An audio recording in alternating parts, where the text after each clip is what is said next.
Perkenalkan, nama saya Majestira Barita, NIM 1904039090.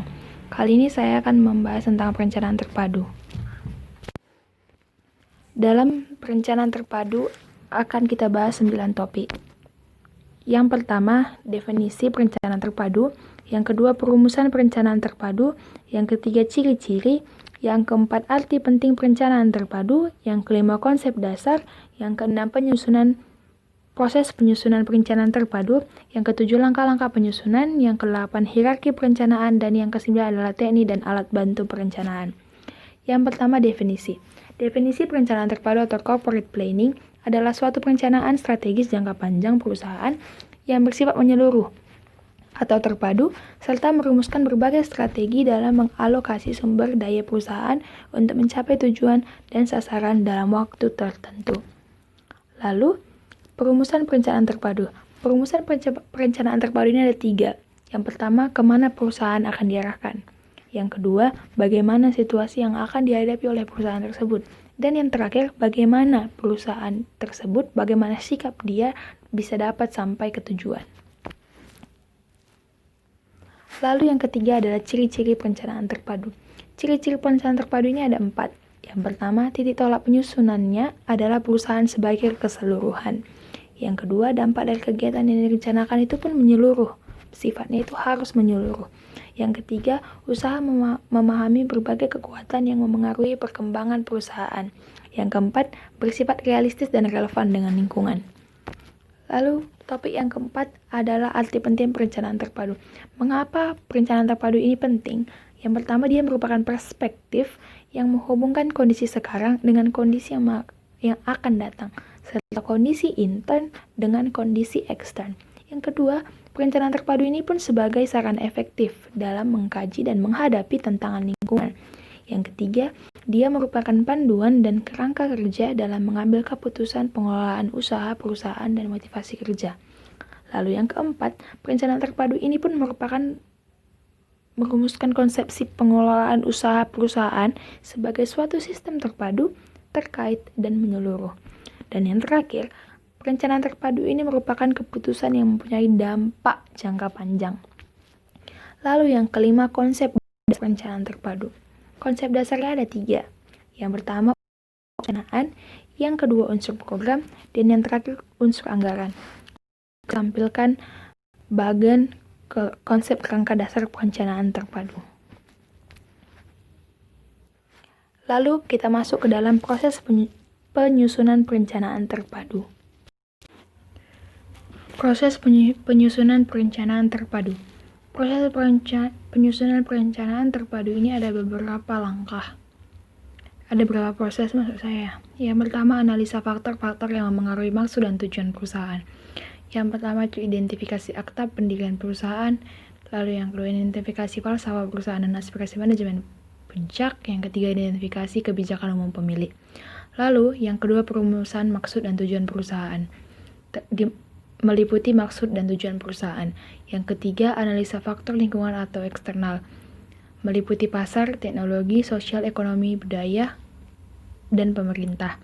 Yang keempat, analisa kemampuan internal perusahaan. Meliputi pemasaran, produk, operasi dan teknik, organisasi dan SDM, keuangan dan akuntansi.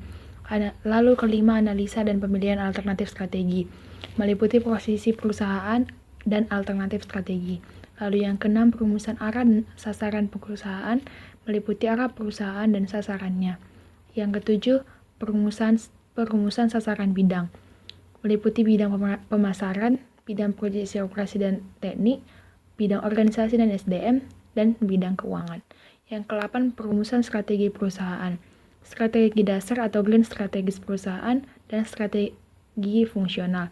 Lalu yang ke-9, penetapan program bidang pemasaran, bidang produksi atau operasi dan teknik, bidang organisasi dan SDM, dan bidang keuangan. Dan yang terakhir adalah proyeksi keuangan. Lalu kita masuk ke dalam langkah-langkah penyusunan.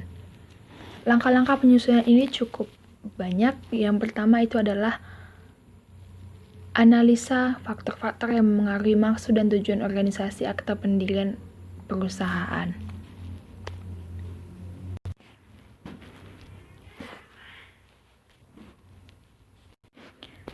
Langkah-langkah penyusunan. Yang pertama adalah analisis faktor-faktor yang memengaruhi maksud dan tujuan perusahaan. Analisis akta notaris, kebijakan umum pemilik, falsafah perusahaan, dan aspirasi manajemen puncak.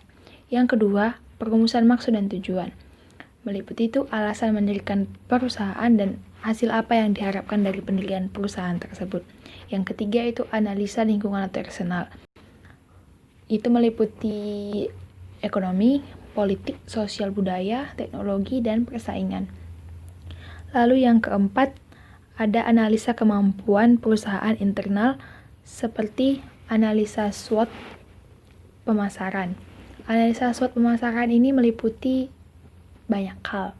Yang pertama analisa penjualan, yang kedua analisa pasar, yang ketiga analisis segmentasi pasar, yang keempat analisa sasaran pasar, yang kelima analisa acuan pemasaran, yang keenam analisa pangsa pasar, yang ketujuh analisa peluang pasar atau pemasaran.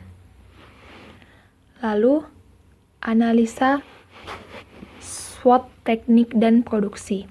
Mencakup penyiapan sistem operasi, tanah, bangunan, teknologi, utilitas, dan mesin atau peralatan, dan pengoperasian sistem operasi meliputi perencanaan atau pengendalian operasi, persediaan tenaga kerja, perawatan, dan mutu. Lalu analisis SWOT organisasi dan SDM. Ini mencakup analisa organisasi atau manajemen organisasinya, strukturnya, prosesnya, iklim dan perilaku organisasinya.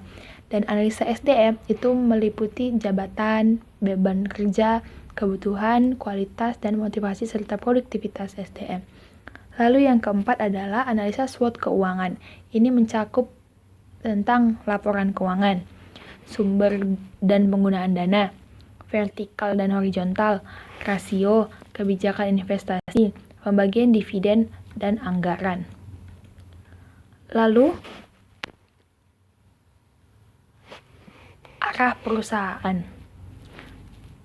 Rumusan prestasi yang hendak dicapai perusahaan. Rumusan ini memberikan arahan apa yang akan terjadi dalam sasaran pengusahaan dan sekaligus merupakan petunjuk dalam perumusan sasaran bidang. Contohnya, meningkatkan rentabilitas atau profitabilitas. Yang kedua, meningkatkan market share. Yang ketiga, meningkatkan produktivitas. Lalu sasaran perusahaan. Sasaran perusahaan ini target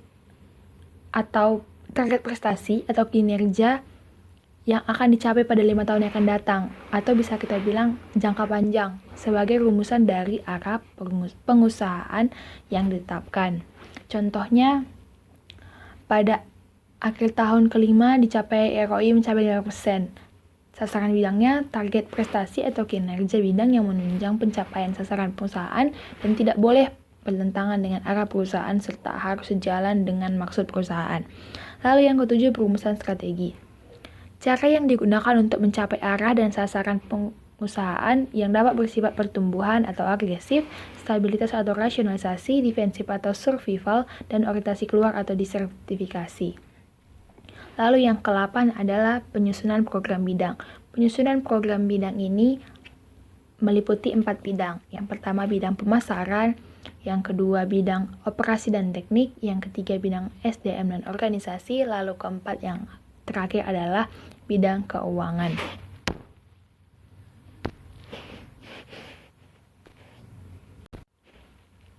Lalu kita masuk ke dalam hierarki perencanaan.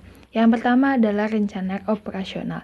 Rencana operasional ini dibagi atas 2 rencana. Yang pertama rencana sekali pakai atau single use plan. Dia berawal dari program, lalu proyek, lalu anggaran. Yang kedua rencana yang dibakukan atau standing plan. Dia mulai dari kebijakan, manfaat, SOP, dan aturan. Lalu yang terakhir kita masuk ke dalam teknik dan alat bantu perencanaan. Yang pertama adalah peramalan. Peramalan ini dibagi atas 2, kualitatif dan kuantitatif. Yang pertama kualitatif. Kualitatif ini ada 2. Ada metode judgment atau opini dan depil. Lalu kedua metode proyektif atau brainstorming. Lalu kuantitatif ada 2 metode juga. Yang pertama metode time series analysis atau satu variabel. Lalu kedua metode korelasi regresi atau multivariabel. Lalu yang B ada perencanaan proyek.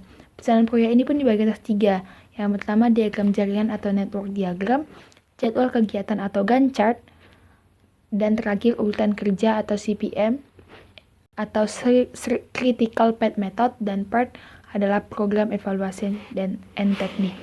Sekian dari saya. Terima kasih.